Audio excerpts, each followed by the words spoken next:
गंगे च यमुने चैव गोदावरी सरस्वती नर्मदे सिन्धु कावेरी जलेऽस्मिन् सन्निधिं कुरु। गंगे च यमुने चैव गोदावरी सरस्वती।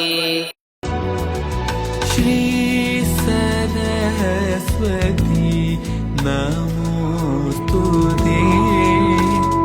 अम्ब श्री सरस्वती नमोस्तुते। वरदे श्री सरस्वती नमोस्तुते। परदेवते श्रीपति गौरीपति गुरु गुह विनु